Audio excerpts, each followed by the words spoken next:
Hi guys. So yesterday we read chapter 24 together, and um, at the end of the reading, you had the job of summarizing and making a prediction. And I think for the most part, you all did a really good job with that.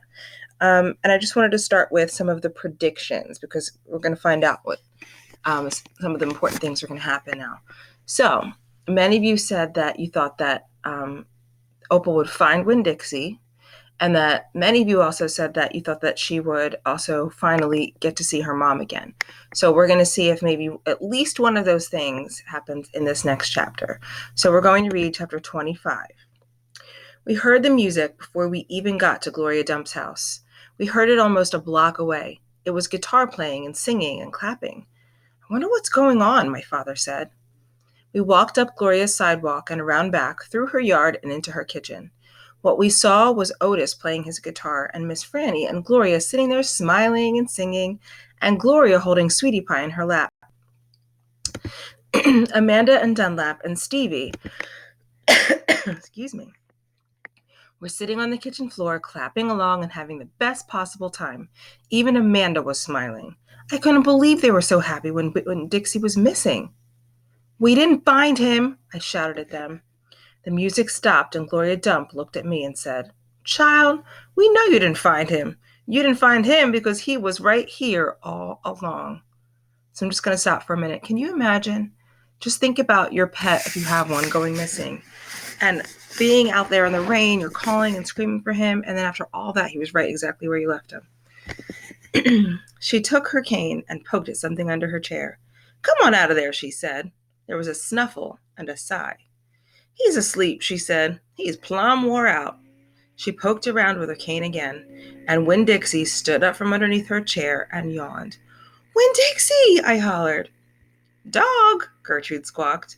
Winn-Dixie wagged his tail and showed me all his teeth and sneezed. I went pushing past everybody. I dropped to the floor and wrapped my arms around him. Where have you been? I asked him. He yawned again. How did you find him? I asked. Now there's a story, said Miss Franny. Gloria, why don't you tell it? Well, said Gloria Dump, we was all just sitting around waiting on you two. And after I convinced these Dewberry boys that I ain't no scary witch all full of spells and potions. She ain't no witch, Stevie said. He shook his bald head. He kind of looked disappointed. Nah, said Dunlap, she ain't. If she was, she would have turned us into toads by now. He grinned. I could have told you that she wasn't a witch. Witches don't exist, said Amanda. They're just myths. All right now, said Gloria. What happened was, we got through all them witchy things, and then Franny said, why don't we have a little music while we wait for you two to get back?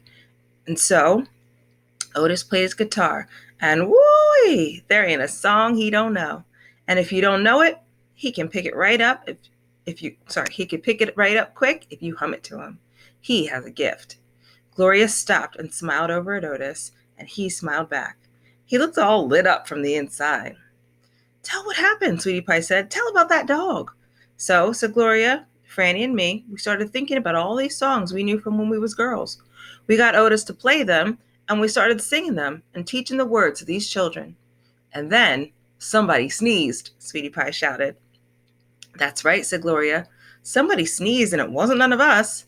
So we looked around, wondering who did, thinking that maybe we got us a burglar in the house. We looked around, and we didn't see nothing. So we started into singing again. And sure enough, there was another big achoo. Sounded like it was coming from my bedroom. So I sent Otis in there. I said, Otis, go on in there and see who's sneezing. So Otis went. And do you know what he found? I shook my head. Winn-Dixie, shouted Sweetie Pie. That dog of yours was all hid underneath my bed, squeezed under there like the world was about to end.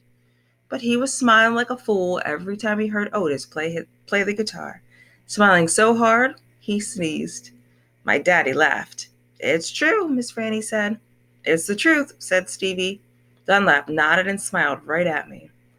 So, Gloria Dump said, Otis played his guitar right to that dog, and a little bit at a time, Winn-Dixie came creeping out from underneath the bed. He was covered in dust, said Amanda. He looked like a ghost, said Dunlap. Yes, said Sweetie Pie, just like a ghost. Mm-hmm, said Gloria. Looked just like a ghost. Anyway, The storm stopped after a while, and your dog settled in under my chair and fell asleep. And that's where he's been ever since, just waiting on you two to come back and find him. Winn-Dixie, I said. I hugged him so tight, he wheezed. We were out there whistling and calling for you, and you were right here all along. Thank you, I said to everybody. Well, said Gloria Dump, we didn't do nothing. We just sat here and waited and sang some songs.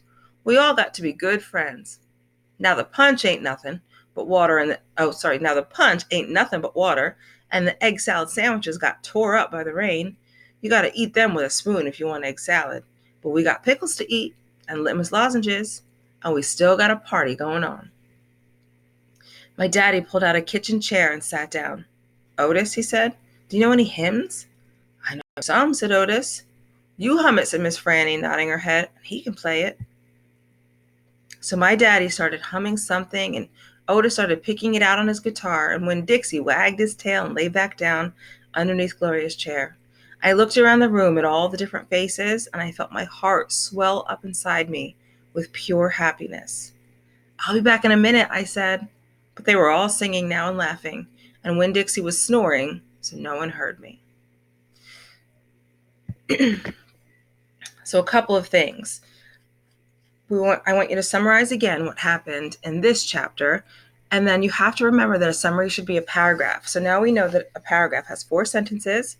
The first sentence is indented and only includes the important details. We have to really kind of sift through and see what was important, what was not important, and then start to just think about what India Opal was getting ready to do while she was leaving the room. So that's your reading response job. And then you have one other thing for writing. So for writing, you're going to be doing some editing. So yesterday you practiced some punctuation and capitalization within sentences, but now I want to see if you can edit this paragraph for capitals and punctuation. I didn't do anything with spelling. It's just capitalizing and punctuation mistakes. So I typed in black. You can choose any color. Remember that you do that by clicking up here. Any color that you want. So let's say I picked purple. You would go through and just read. My suggestion would be to just read the whole thing as it is. So it says, my favorite season is summer. I love summer because I get a lot of time to do things with my family. We go for walks, go to the playground, and go to get water ice all the time. Another reason I like summer is because I love hot weather. What is your favorite season? So it sounds a little weird, right? Because I don't have any punctuation marks telling me when to slow down, when to stop, how to raise my voice. So you're going to make sure that you put those things in so that it's easier to read. So I already know definitely that the very first letter should be a capital. So you're just going to click in front of it, delete, hold shift, and give it a capital. And you know what? I think I have to go back and highlight after the fact. And then make sure you change the color so that I can see the changes that you make. So my favorite season is summer. So I know I would put a period there. I'd capitalize the I because now that's a new sentence. I wish you could make it purple right away, but we'll go back in and change that. You can even do it rainbow. Let's say we did these 2 orange. So that's what you're going to do for the entire paragraph. Okay? You know what? I'll count how many mistakes there are, and in the instructions in Google Classroom, I'll have the total there so that you know exactly how many you're looking for. Okay? Can't wait to see what you do today.